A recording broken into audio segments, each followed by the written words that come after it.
अरे tractor trolley यहाँ नहीं है तो वे सब तैयार है, चिंता मत करो। तानाशाह बादशाह का अंत होगा, ये अपना कार्यकाल पूरा नहीं करेगा, बीच में ही हटेगा।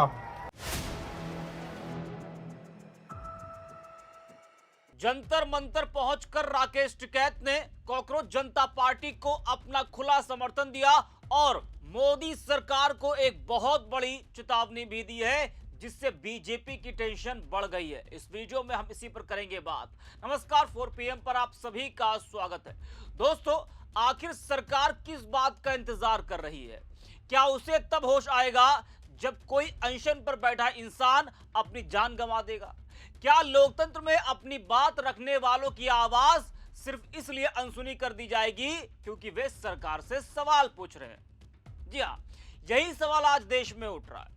पेपर लीक के खिलाफ और शिक्षा मंत्री धर्मेंद्र प्रधान के इस्तीफे की मांग को लेकर कॉकरोच जनता पार्टी कई दिनों से दिल्ली के जंतर मंतर पर प्रदर्शन कर रही है। इस आंदोलन में एक्टिविस्ट सोनम वांगचुक भी लंबे समय से भूख हड़ताल पर बैठे हैं। लगातार अनशन की वजह से उनका काफी वजन भी कम हो चुका है और उनके स्वास्थ्य को लेकर चिंता बढ़ती जा रही है।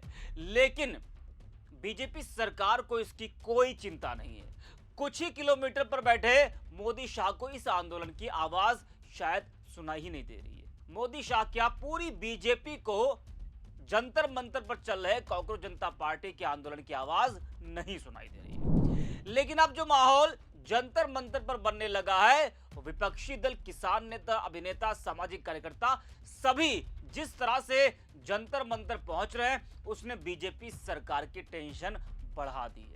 शुरुआत में विपक्षी दल इस आंदोलन से दूरी बनाए हुए दिखाई दिए थे, लेकिन अब तस्वीर बदलती हुई नजर आ रही है। एक एक करके विपक्ष के कई बड़े नेता, सामाजिक कार्यकर्ता, अभिनेता, तमाम जो बड़ी हस्तियां हैं वो जंतर मंतर पर पहुंच रही है और आंदोलन के समर्थन में खुलकर बोल रहे हैं। इस बीच किसान नेता राकेश टिकैत ने भी जंतर मंतर पहुंचकर कॉकरोच जनता पार्टी को अपना खुला समर्थन दिया है और साथ ही साथ मोदी सरकार को बड़ी चेतावनी भी दी है, जो काफी चर्चा में है।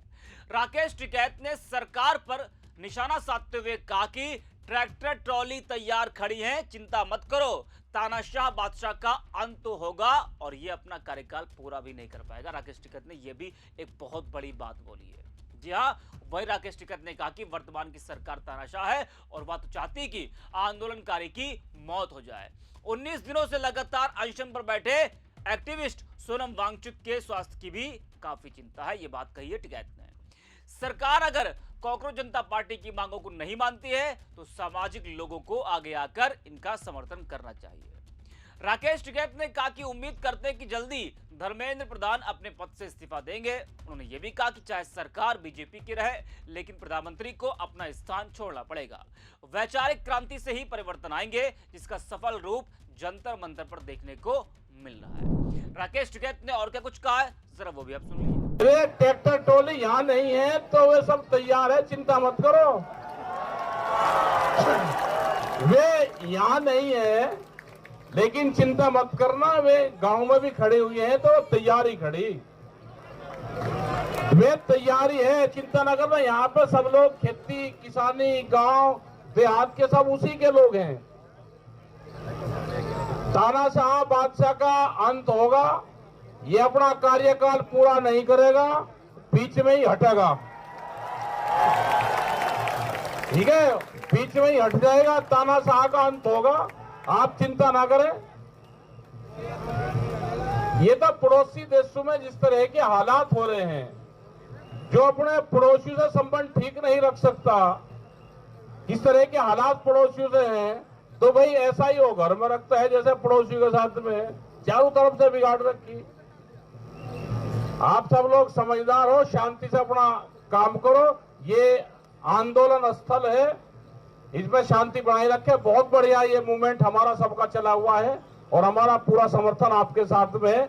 हमारे बच्चे भी यहाँ पे आते जाते रहेंगे। झंडा बैनर को सबको मना कर रखा कि ज्यादा यहाँ ना लगाओ, यहाँ पे अपना राष्ट्रीय झंडे रहें और यही अपना लगे रहे, तो दूसरे झंडे ना जाओ, क्योंकि उससे फिर वो होता है कि इसका लग गया, उसका लग गया, इसका लग गया, उसका लग गया। प्रेस वालों से थोड़े से संबंध ठीक रखो, क्योंकि कैमरा कलम पे भी बंदूक का पहरा है। लड़ेंगे जीतेंगे, लड़ेंगे जीतेंगे। धन्यवाद। और हमें स्वास्थ्य का ध्यान रखो, ज्यादा लोगों को यहाँ ना मिलने दो। और सोनम जी से भी हमारा यही है कि ज्यादा आप बोल लो मत, क्योंकि एनर्जी वेस्ट उससे होती है। हम 20 तारीख का इंतजार करेंगे। सरकार जो डिमांड है उस पर सरकार ध्यान दे।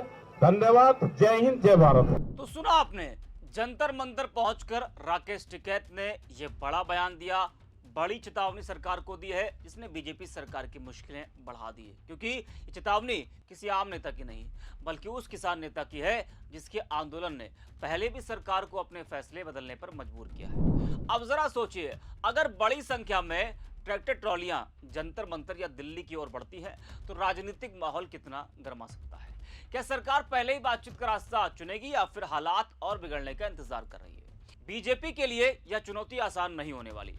अगर युवाओं का आंदोलन और किसानों का समर्थन एक साथ दिखाई देता है तो विपक्ष को भी सरकार पर हमला बोलने का एक और बड़ा मौका मिल सकता है, बड़ा मुद्दा मिल सकता है। इसलिए अब सबकी नजर इस बात पर होगी कि राकेश टिकैत की ये चेतावनी सिर्फ बयान बनकर रह जाती है या आगे चलकर जमीन पर भी उसका असर दिखाई देता है। वहीं राकेश टिकैत का जंतर मंतर पहुंचना सिर्फ एक मुलाकात नहीं, बल्कि इसे आंदोलन के लिए बड़ी ताकत के रूप में देखा जा रहा है। दोस्तों, कॉकरोच जनता पार्टी कई दिनों से जंतर मंतर पर बैठी है। देश का युवा अपनी मांगों को लेकर आवाज उठा रहा है, लेकिन सवाल यह कि जंतर मंतर से कुछ ही दूरी पर देश की सत्ता चलाने वाले बैठे हैं, फिर भी उनकी आवाज वहां तक नहीं पहुंच रही, या फिर सुनकर भी अनसुना किया जा रहा है। लोकतंत्र में विरोध करना कोई अपराध नहीं होता है, बल्कि अपनी बात रखने का संवैधानिक अधिकार होता है। लेकिन अगर लोग लगातार धरने पर बैठे रहें, अनशन करते रहें, उनकी तबीयत बिगड़ती रही और सत्ता के गलियारों में सन्नाटा ही बना रहे, तो सवाल उठना लाजिमी है कि सरकार का काम सिर्फ चुनाव के समय जनता के बीच जाना है। चुनाव खत्म होते ही जनता की आवाज भी खत्म हो जाती है। अगर युवाओं का गुस्सा, छात्रों की नाराजगी और अब किसानों का समर्थन भी एक साथ दिखाई देने लगे, तो क्या तब भी सरकार इसे मामूली आंदोलन बताकर टाल देगी? सबसे बड़ा सवाल यही है कि आखिर बातचीत से परहेज क्यों? अगर सरकार को लगता है कि आंदोलन की मांगे गलत है तो सामने आकर जवाब दे, लेकिन चुप्पी लोकतंत्र में सबसे कमजोर जवाब मानी जाती है। इस वीडियो में इतना ही। अभी 4 PM।